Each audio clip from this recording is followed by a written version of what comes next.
Hey, welcome back to the channel, survivors. Today we're going to be going over the skill tree of open country in its entirety. There's lots to go over here. Make sure you watch the whole thing through. You might actually learn something. I'm going to be telling you what you should be upgrading and definitely what you should not be even looking at. If you like this video, make sure you hit the like button. And if you're not subscribed yet, make sure you are. And if you're not, hit that subscribe button. Really helps the channel. Totally free way to support us. We just hit 100 plus subs, and YouTube just released that community posting will be allowed for 500 subs instead of 1,000 subs. And you can help. Alright, without further ado, let's get into open country skill tree.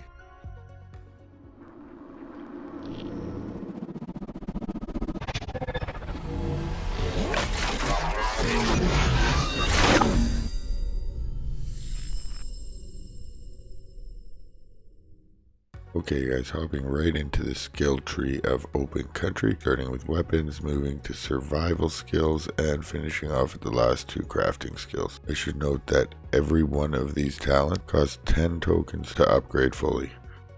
First upgrade is 2, then 3, then 5. Starting off in the weapon skills, you have breath control. Novice decreases stamina drain by 10%, intermediate 20%, and expert by 30%. This is a big weapon skill that you're going to be upgrading early in the game. Weapon usage, when wielding any weapon, wear and tear is reduced. Novice decreases weapon damage by 5%, by 10%, and by 15%. Another weapon skill that you're going to be upgrading early in the game. Competent archer here, when shooting a bow, the maximum range of the projectile is increased.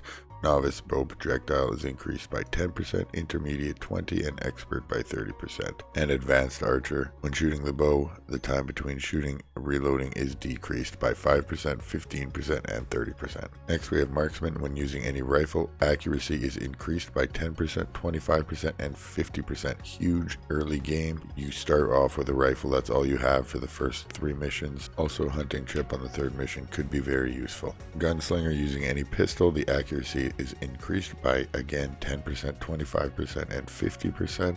Again, unless later in the game you end up buying a pistol from Nancy. Don't even look at this in the early game. Shotgunner, when using any shotgun, its accuracy is increased by 10%, 25%, and 50%. This one is huge. As soon as you can buy the shotgun from Nancy, you're gonna want to do that. It really helps with the wolves. Even if you don't kill them, a couple shots with the shotgun will scare them away for a little bit. Having increased accuracy with that shotgun is going to substantially increase your chance of living through that battle. Rifle fast reload decreases rifle reload time by 5, 15, and 30%, as well as your pistol. Again, unless you're using a pistol later in the game, I wouldn't even look at this. Rifle reload time isn't so bad as it is, but I would be upgrading to a shotgun as soon as possible anyways. Slugger, increase the amount of damage made with melee weapon. In all honesty, I've never had to use melee. You don't want a wolf or a bear getting that close to you as it is, and you should have a shotgun by the time you run into any of them. This weapon skill is not viable. As well as bruiser, increases speed of melee attack weapon. I have not found any predator that I've wanted close enough to me. I always make myself enough distance where I don't need to hit them. I want to be shooting them. Sliding over to survival skills, we start off with sneak. When running and sprinting in noisy terrain, less noise is made by footprints. Those of you having trouble with the chip challenge, this may help. As soon as it prompts you, you should be getting down and crouch walking your way to the area where Chip is. Making less noise with your footsteps doing this may help you complete that mission. Resistance to damage is next by 10%, 25%, and 50%. When attacked by an animal, less damage is taken from bites and claw hits. This is a big one as there are a lot of predators. Wolves come in packs. You're not always fighting just one. And again, it kind of makes these not viable as you don't take much damage from your bites and your claw hits here, and you're easily healed. Resistance to cold, especially in Snow Ridge when body temperature does not drop easily. This game's body temperature does not do anything to you substantially. This survival skill is obsolete. Hunter Chef, the number of stat points received after consuming food is increased by 5%, 10%, and 20%.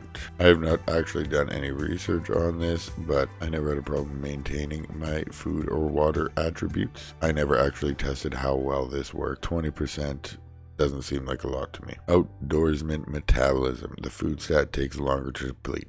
That, on the other hand, is nice. You may be able to get your food attribute to full quickly, but having it take longer to deplete is definitely a nice attribute to have. Leading you right into water retention, which does the same for thirst. Thirst takes a hold of you slower. That is another great survival skill to upgrade. As well as advanced water retention, drinking water hydrates you more. Again, never really had a issue with keeping myself hydrated with the amount of large water flasks that you can buy, stash spots, running water, and random barrels that you can fill up at. This one I would stay away from and keep my skill points for a little while. Intuition, the radius of hunter sets is increased. This is not a bad one to throw some points at. It's nice if you're really having trouble finding anything: leaves, moss, branches, log. They did introduce harvesting with an axe from trees, but you still do need to find some stuff on the ground. Advanced intuition. Reduce the cost per second of hunter sense by 20, 40, and 60%.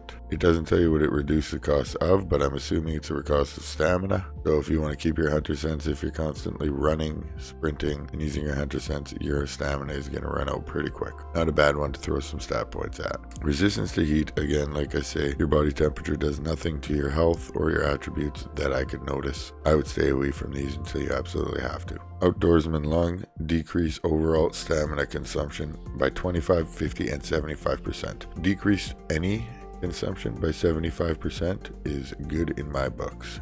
Good one to throw some points at. 9 lives. Decreases the damage taken by falling by 15, 30, and 50%. Falling damage is a real pain in this game. You can sprint off almost nothing and hurt your leg, and if you don't have the right supplies on you, you're no longer able to sprint or jump. It makes for a long run to wherever you're going. This one is not bad one to throw some points at. Iron Man. Decrease the amount of health drop when low on other stats. Never really had to deal with this. Again, your attributes I've never had an issue with. Water and food. Pretty easy to keep them full, if not full, reasonably high. Heavy sleeper. Increases the amount of energy gained after sleep. You do have to sleep a lot in this game. It's inevitable. There's no avoiding it. This is a great one to throw some points at. Energizer. Decreases the amount of overall energy drained by 10, 30, and 50%. That's a great one. Again, anything increasing energy is fantastic in almost any game I've ever played. Increasing your carrying capabilities by 70, 80, and 90 pounds. This is massive. I upgrade my first 10 skill points instantly and upgrade this to 90-pound maximum weight limit. It sure does help early game. You can loot up so much more than your starting backpack. Spotting increases spotting distance of animal tracks. I personally have never had to use the animal tracks to find an animal. I believe there's a couple missions in here that require you to find animal track, but you can just use Bob or your hunter sense. Finally, the last two underneath the crafting skills is Medicine Man. When crafting medical items, their healing properties are increased by 20, 50, and 80%. In all honesty, I said 75% upgrades for anything is great. 80%, again, great. I've never really had to craft much medical items. Other than that, you can craft your bandages with almost nothing. And if you have the right ammo and the right guns, you're not really going to get hurt. The amount of water that you can carry around, you're not going to get sick. And the amount of wandering animals that you can hunt for food, you're never really going to be hungry. I would save your points and not waste it on this. Finally, Bushcraftsman increases the time it takes for buildings to decay by 1 day, 2 days, and 3 days. I'm going to tell you guys right now to not upgrade this. That will never decay. As soon as you put a tarp over it and an advanced outpost, it no longer decays. It is infinite days, and you can do all of that within the first mission of the game. I would keep your points and not spend it on that. I should mention that the Outdoorsman progression here is just for you. This does not unlock anything for you except for a little badge on your backpack. That's all we got in the skill trees for open country. You should always start upgrading your atlas, your resistance to damage, maybe your sneak, water retention, advanced water retention, maybe something in your weapon skills like breath control, weapon usage, marksman, or shotgunner. All the big ones in weapons. I would totally avoid the crafting skills section. Do not upgrade anything in there until you have to or until they update the game. Survival skills, I 100% upgrade atlas to increase to 90-pound backpack. First upgrade of the game every time. There's a few other ones in here that you can upgrade early in the game, such as water retention, maybe resistance to damage, sneak.